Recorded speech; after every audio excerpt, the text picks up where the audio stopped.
Buy a Toyota, they said. They never break, they said. It's the most reliable car ever, they said. Let's get into it.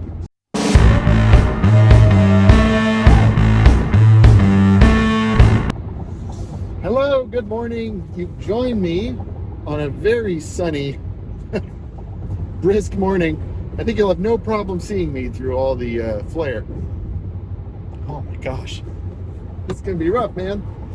So, it's about 10 minutes to 7 today, and I wanted to talk about the joys of used car ownership.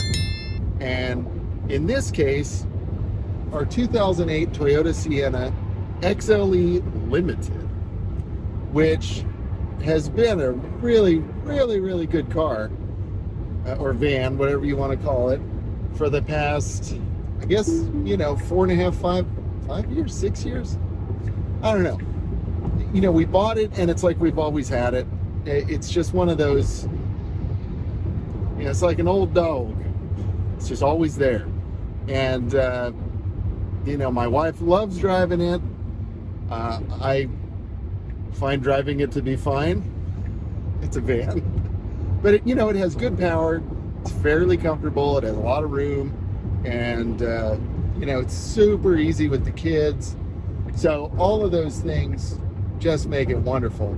I did a little construction project during the pandemic in my backyard, and that thing was my pickup truck. I mean, it just, I don't know how many thousands of pounds of junk I hauled in that thing, pressure treated 6x6s, 4x4s, 2x4s, even 12-foot boards. I mean, it just did everything, and did it with very little complaint and no real issue. So it's been a great car. So recently, my beloved mechanic George closed his shop. If you've been watching the channel for a while, I've talked about George quite a bit.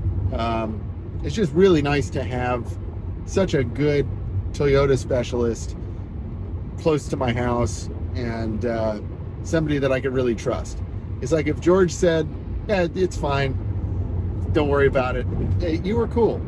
And I'm really gonna miss him. And his prices were just, he thought he was expensive. In retrospect, I'm like, man, George was cheap. So George, if you're watching, miss you, my friend. Hope you're enjoying fishing and whatever else you're doing. Please come back. But so I found a new shop close by. Really, really terrific mechanic, and front desk staff. It's a really nice professional shop, and luckily it's not too far away.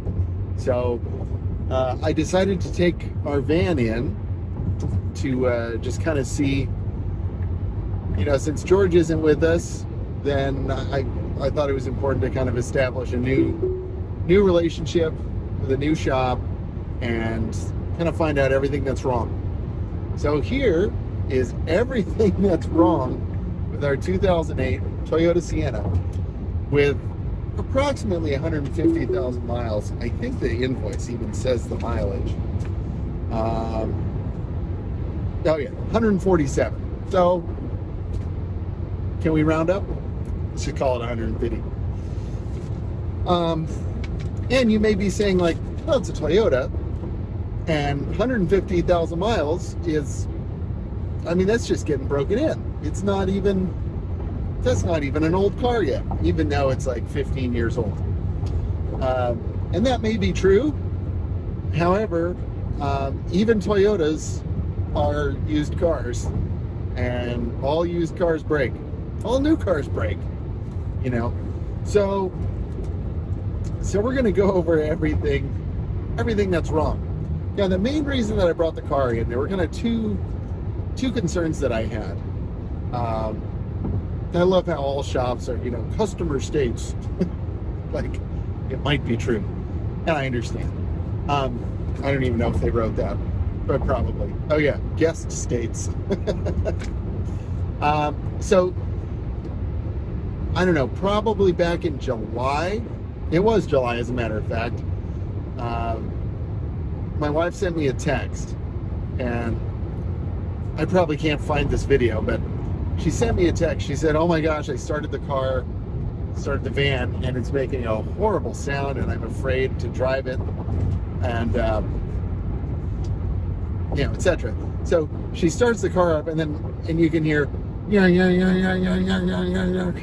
just incessantly. And of course, it was a cell phone video, and she was just sitting in the driver's seat, so that you really couldn't tell like where the sound was coming from. It just sounded terrible. It sounded like the engine had really just given up on life. And I was already concerned about the engine giving up on life, which I'll get into in a minute. And this is a problem that is very common with the 3.5 liter 2GR FEs. So if you have one of these, stick around, because I'm going to talk about it in a little bit. And hey, while we're at it, before I talk about what that sound was, you know what to do. Hit the subscribe button. Really help me out, more than you know. And won't cost you anything. Just click the button, and we'll be friends. It's going to be great. So she sends me this video. I say, hey, don't drive it. Forget it. Just get in the Lexus. And she was supposed to meet me after work down in Orange County. And we still had the Lexus. I said, look, the Lexus is cool. It's got a new battery. Just get in it. It's going to be fine. So she hops in the Lexus, gets the kids, heads to Orange County. I meet her, and go to move the Lexus. The battery light's on. I'm like, dude.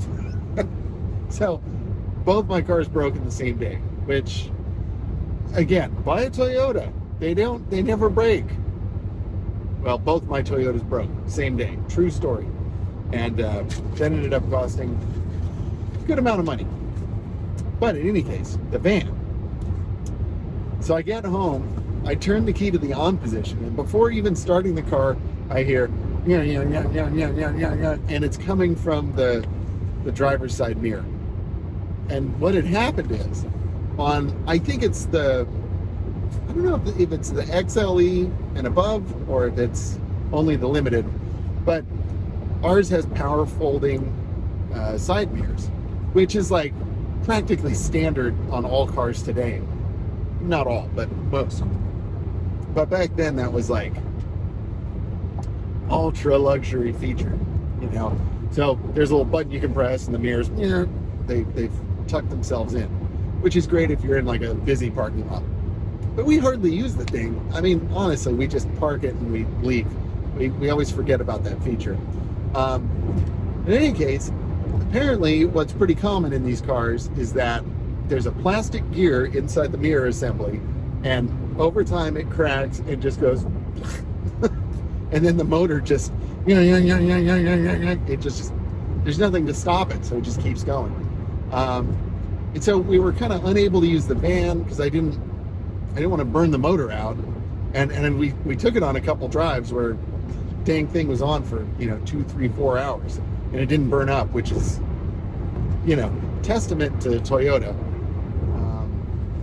or their parts suppliers, however you want to place the praise there. But I didn't want the motor to burn up, and I found a solution. There was a guy selling a metal gear for the mirror, which was like $65. Like it was a pretty expensive, just one little gear. So I ordered it, and I had all intentions of doing it myself, but I got busy, and I'm not a mechanic. I like to wrench on cars, but I'm not that good, admittedly. I can do some things. I'm proud of the things I can do, but I'm not a professional. I'm a professional musician. I'm really good at that, but I'm not really good at fixing cars. I like it when I can do it myself. I like saving the money, and it feels good to kind of get in there. But with this project, I watched the video on how to do it, and I just thought, man, like, I think my time is better spent either with my kids or doing any number of projects that need to be done at home that I need to do, or practicing my instrument, or working on my YouTube channel. You know what I mean? So I just thought, even though that would have been good content, but I didn't want to show me failing. And I'm actually glad I made this decision. So I decided to take the van in to have that addressed. And I'm sorry that was such a long-winded story, but I hope you're still with me. So I had a second really big concern. And this is what I was talking about. If you have a 2GRFE 3.5 liter, which was used in the Sienna, the Camry, the Highlander, I think the RAV4, Toyota du jour, the Venza, pick almost any Toyota with a V6, except the Tacoma. That came with is that a 3.4 liter? Danny, help me out if you're watching. I know Casey's gonna know. Casey. In any case, so the 2GRFE, it's everywhere, right? And it's mostly a good engine. I think what people like about it is that it makes, I think, around 270 horse and a decent amount of torque, probably 250 or 280. I don't know. It has torque. I mean, it'll chirp the tires from a dig on the Sienna, which for a giant minivan is pretty awesome. But it's it's got torque down low, so it's just good for a lot of different applications. It works great in a sedan, it works in a van, it can tow, it can cruise, it's great. But it's not all, gumdrops, unicorns, rainbows. It's not. It's really, out of all the cars I've had, it's really one of the noisier engines that I've had. I think it just makes kind of a lot of racket. It doesn't sound terrible, but it doesn't sound good either. You know what I mean? It's kind of noisy.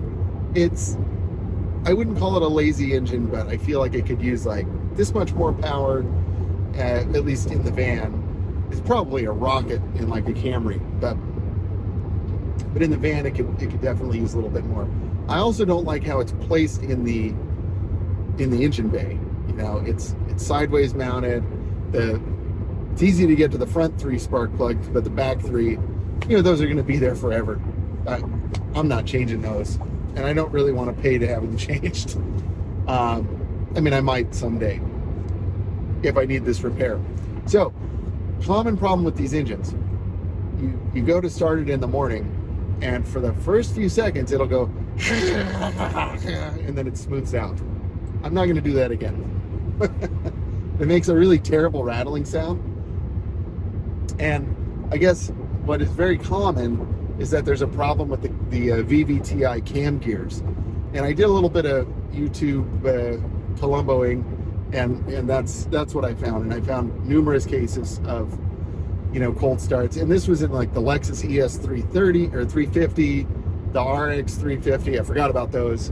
The Highlander, just any car with this 3.5. And here's the part that sucks. To fix it, you have to take the entire engine out of the car.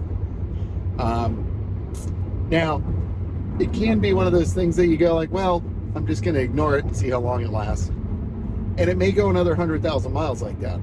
And in our case, like, with as much as my wife uses the van, like, that's going to take 20 years. So, we might be fine. Or it might last another 3,000 miles. Just not sure. So it's one of those things that you really have to keep an eye on and talk to a skilled mechanic. This new shop I went to, they tried cold starting it for 3 days in a row, and the engine was just a total sweetheart. Couldn't have been a smoother, more perfect startup. That was a bummer. So he does think that what I'm describing describes the cam gears, but he did not hear it, and I can't seem to get a video of it. So we're going to keep trying. But he did inspect the rest of the car. He did replace the gear in the mirror, which was kind of a pricey job, honestly. I think it was about $230 something for the labor. And I feel kind of bad for him, and this is why I'm glad I didn't do the job. I guess when they were removing the mirror glass, it broke, so they had to buy a new mirror, which according to their thing, that was pretty expensive. So, well, maybe not. Actually, it doesn't say how much the hardware was, but anyway, if you're watching, Richard, thank you. I appreciate you making that right and not charging me. Because I've had shops try and charge me for what they broke, which not real cool. But they were very nice. So they checked over the whole vehicle, and here's what we found out from the safety inspection. And this was only like $50 for this, which I think was pretty reasonable, because I think they spent a lot of time on it. Brakes were looking 8 millimeters in the front, 7 millimeters in the rear. Tires, 6/32 in the front, 6/32 in the rear. So that's good. Everything's wearing pretty evenly. Battery recharge. So we needed a recharge, and I made a video on that. Not sure which one's going to hit first. But my little rat repellent thing has been killing the battery, so I moved that piece of junk and threw it away. And I recharged my battery, so it should be fine. Alternator's good, and tire pressure was good. So the other thing with the 3.5, there was a factory recall on the VVT-i oil hose, which you can kind of see it on the side of the engine, on the crank side. And it's this line that kind of goes up and down. If I remember, I'll put a picture of it here. And if not, you can Google it. Car Care Nut has a really good video on this. And so anyway, there's a little like section of rubber hose on that oil line. So it's like metal, oil, rubber, and then metal. And I don't know who thought that was a good idea. It must have saved, $3 per vehicle or something. And I guess what happens is over time the rubber degrades and then eventually forms a leak and pukes all your oil out while you're driving, and then the engine goes so bummer. And there's a later oil line that is metal. And I guess what I didn't realize is in the recall campaign, sometimes they use the metal fitting, sometimes they use the rubber one.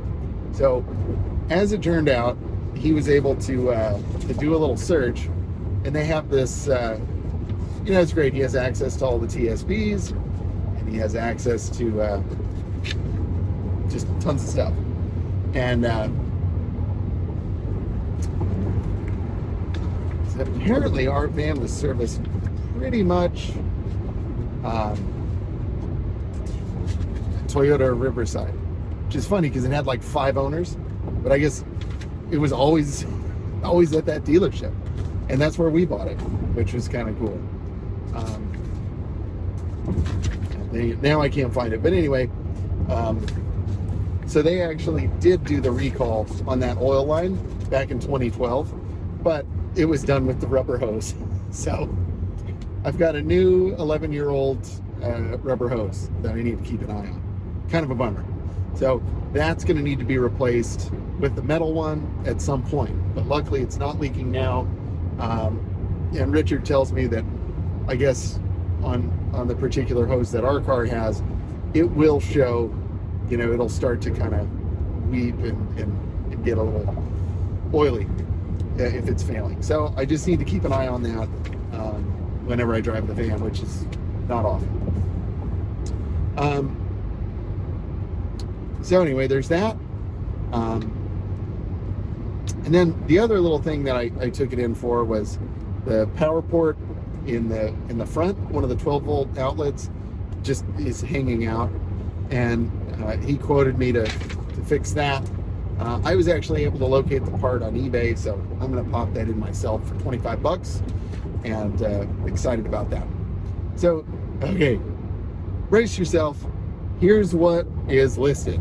Recommendations. And I don't have a total for this. I should have tallied it all up. Driver's side axle boot torn. $358.84 plus tax. Woo! VVT-i cam gears to be determined. From what I've seen online, that's probably about 3,500 bucks or more. I'm not going to include that in the total. Oil cooler hose, apparently that's leaking. $247.03. Timing chain cover leak. $2,601.49. Oil change soon. $108.81 plus tax. Transmission pan leak. $324.32. Rear main seal leak. $1,085.72. Transmission oil line on radiator. $88.50. Upper and lower radiator hoses leaking. $355.20. Power outlet socket cover, $50.56 plus tax. On a Toyota. That's rough, man. That hurts. However, if you're to add up all of these, and I think I'll do it in a second, it's still cheaper than buying another van, and that's the crazy thing. At least with our van, we know what we have in it. I know that the shocks and struts are only, how old are they? I mean, I put them in right after I bought the car. So I've got, 50, 60,000 miles on the suspension. Granted, it's not like fresh, but it's not bad. I've got new control arms. I've got good brakes. It's all, and even though it's leaking like a sieve, which is funny because there's nothing on our driveway. I mean, nothing. It is completely dry. You wouldn't even know we park a car there. So I was really shocked to find out about all of these leaks. And I'm not calling him a liar. I'm just saying, I was surprised just because there's no evidence of any of that. And all of this stuff, none of it is urgent, luckily. What Richard told me was that, it's just kind of all stuff to keep an eye on. And, except for the oil change, obviously you want to do that. But yeah, it's all pretty straightforward. There's nothing to really be concerned about. He did say the rear main seal was pretty bad. But again, it hasn't really been low on oil. I notice it does lose a little bit, but it's not a significant amount. But maybe I'm not checking it carefully enough. So, what we've kind of talked about doing is, because, I talked it over with my wife, and I said, well, this thing is kind of mechanically totaled at this point. It's, it needs more money in repair than probably what it's worth. But again, what would it cost to buy a new van? Can you find anything decent for $20,000? Can you find, where is the point at which you're getting something that's going to be in better shape than what I have? Plus, this is the Limited. It's got heated seats. It's got the DVD system, which doesn't work. I need to fix that too. No big deal. It's got cold AC, hot heat. It does everything a van needs to do. And the paint, although is not shiny and beautiful, it's not terrible either. So yeah, we kind of talked it over and said, like, well, as much as it would be nice to get something different, maybe something newer, this one's still fine, and let's just keep driving it. So comment down below, like, what would you do in this situation? And do you have a Sienna? What are your experiences with the 2GR? What are your experiences with the transmission in this vehicle? We haven't had any problems. I've noticed it is showing its age a little bit. I've only done one transmission service, and I rolled the dice on that. I did it at like 135,000. But maybe it was done before. I just don't know. But it seemed to shift a lot better after the service. And I'll probably do it again, maybe in the summer. Not sure yet. But, sometimes, like, put it into drive and it takes a second. But that's really it. Like, I haven't had any problems with it. It's a good transmission. It's a good engine for the most part, as Toyotas go. So I'm going to tally up all of these numbers, and I think the results will be shocking. Okay, the results are in. So I included everything except for the power outlet thing, because I'm doing that myself. And of course the VVT-i cam gears, not included. The other disclaimer I would say, and I'm sure if I speak to Richard about this, I think some of these prices would be lower if combined together, because I think the quotes I'm getting here are if they just do like this one job. And those of you that are mechanics or have a lot of experience getting your cars fixed, oftentimes, they'll have to do significant, got an aggressive CRV behind me. Bye. Sorry, having a little EV fun here. Some of these jobs are, like once you have the engine out, you can do all of these things at once. So, like the rear main seal and the cam seal, like once you've got the engine out, like I would imagine that labor cost would be significantly lower. So this is just the total based on the invoice estimate that I got. And I think these prices are just, we do this one job. So obviously if we do the cam gears at whatever price those are going to be, we would do the rest of these things at probably a much significantly lower rate. So the total, you know what? I didn't figure in the sales tax. I'll be right back. All right. Figured out the sales tax. And where I live, 10.25%. Oh, I know you don't have to live there. I know, but give me a break, man. Come on.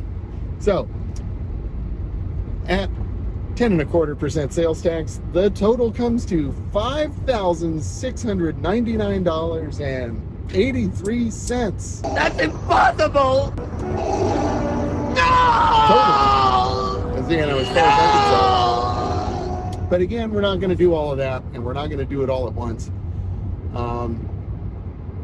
Some of those prices I think are a little bit high, and I'm certainly not saying that he's not worth the price that he's charging.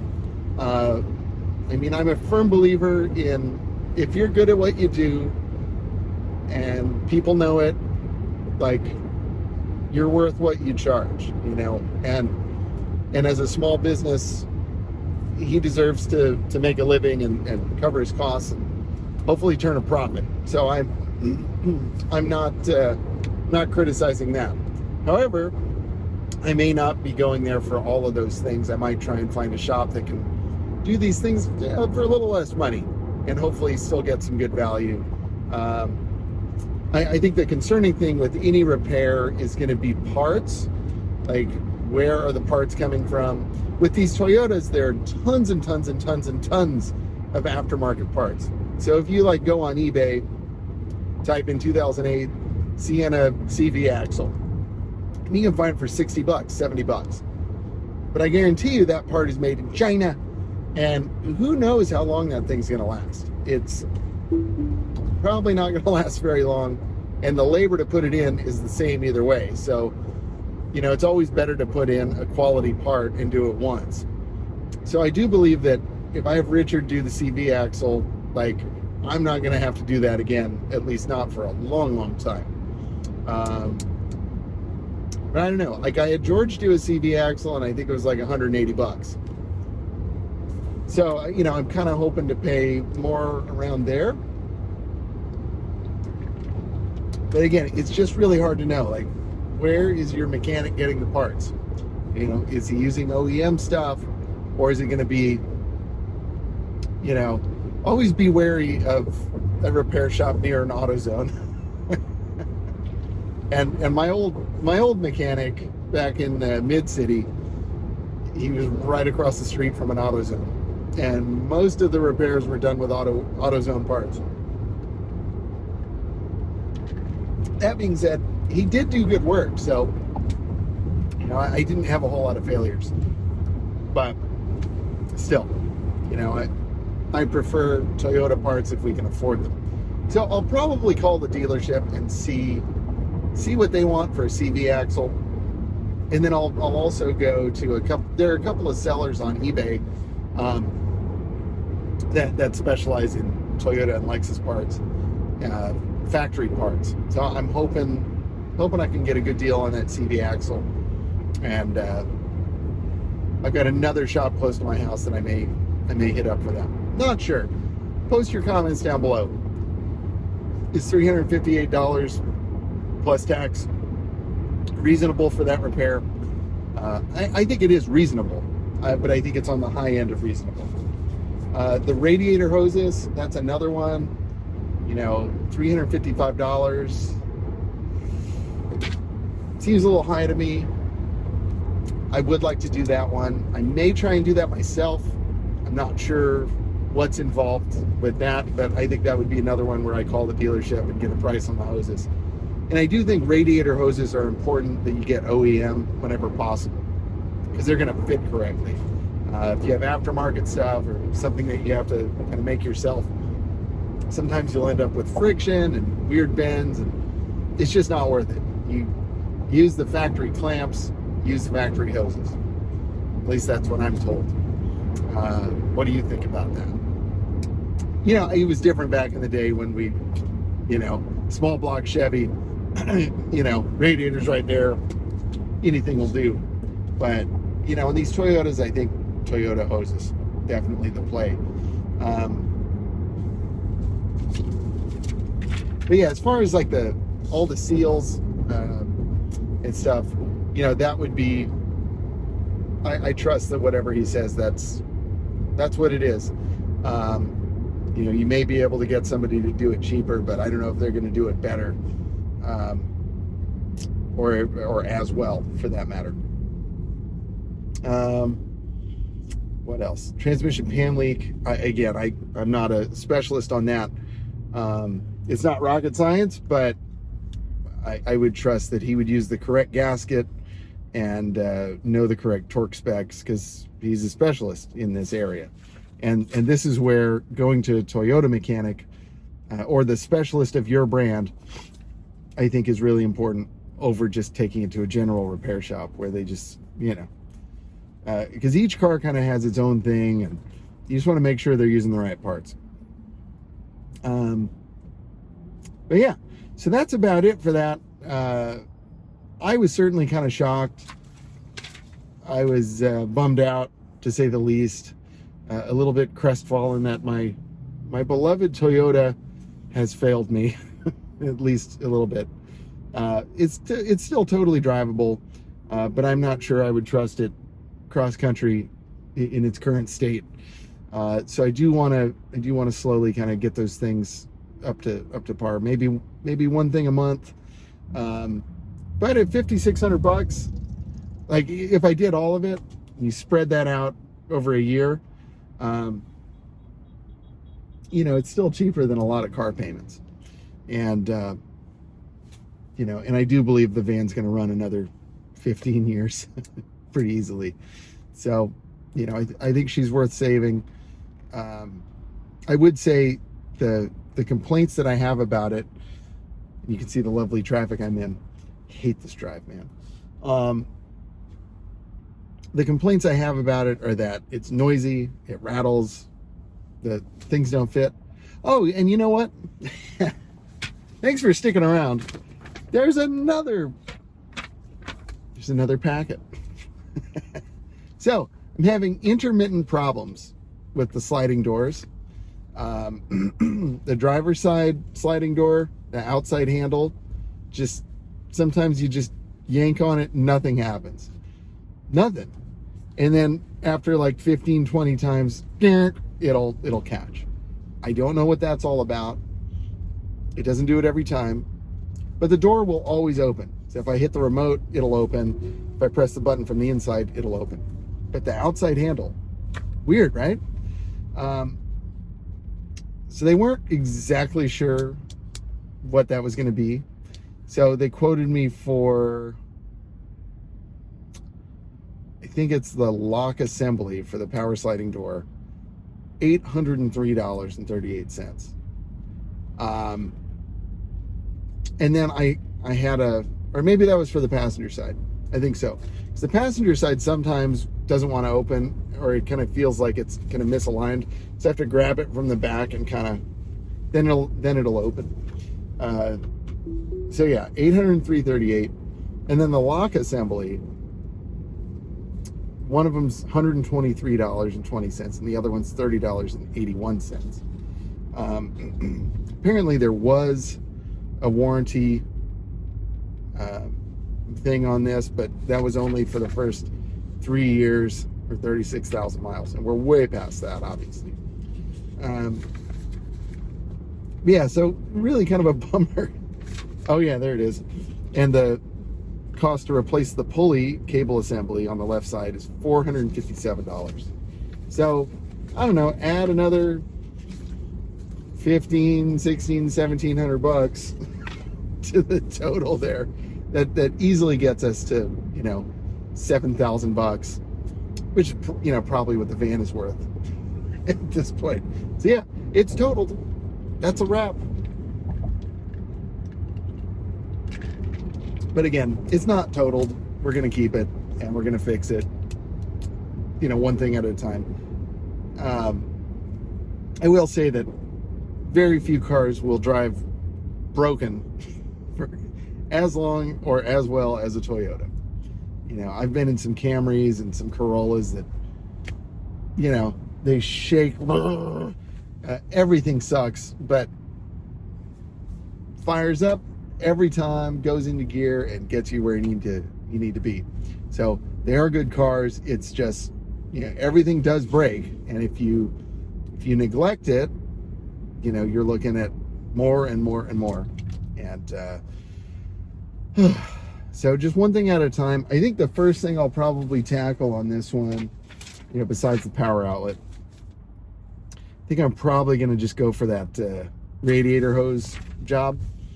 And again, I may do that myself, or I may see about getting like a mobile mechanic. I just want to shave a few dollars off of it. Thinking if I could do it for $150 parts and labor, that would be pretty sweet. But maybe I'm dreaming. Comment down below. What do you think? What do you think is fair? And I won't make you go back and watch all of that again. And I doubt many of you are still here at this point in the video. The analytics tell me, but some of you are, and I appreciate that. Shout out to Michael. Hopefully you're doing some articulations right now. Again, really appreciate you watching, my friend. Casey, Colby, Joe, Jeremy,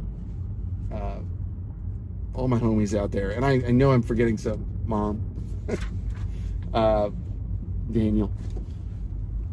So, what do you think is a fair price for the oil cooler hose? What do you think is a fair price for transmission oil line?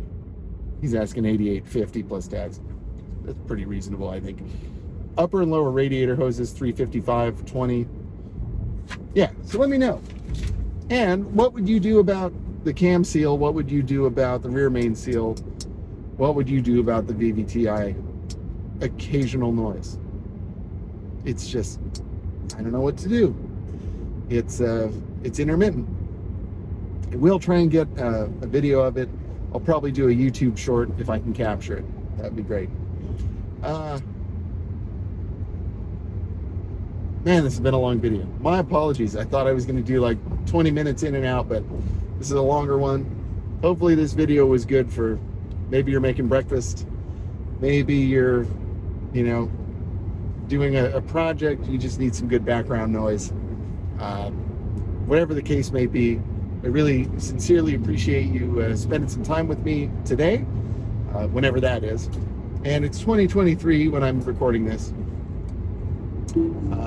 But again, really appreciate the opportunity to come into your home or your car, your office, spend a little time with you. Don't forget to hit that subscribe button. I'm getting so close to 1,000, y'all. So close. And even just to make $5 off this channel would be so terrific. After a great investment. So please do me a favor, hit that subscription thing. I'd really appreciate it. Subscribe. I always appreciate the comments, the likes. It really helps y'all, and I think most importantly, it encourages me to keep going with these videos. And it's fun to do these, and just knowing that people are watching, that keeps me making more content. If you have any specific requests on the Sienna, maybe some content that I haven't made on it, do let me know. Obviously, I'm in my Tesla Model 3 right now. If you have anything you'd like to see on this car, let me know. I do miss having a small fleet of cars. There was a lot more content to be made when I had 4 cars, but it is nice only having the 2 cars to care for, especially all the care that the van needs now. I'm glad there's nothing else. If you watch Hoovie's Garage, you'll certainly know that his mechanic makes a good amount of money just from having a hoopty fleet.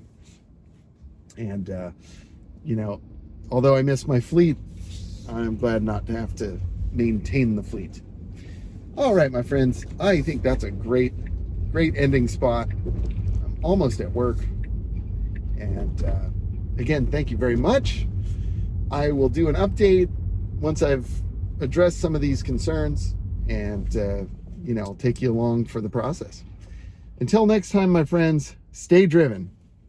See you next time.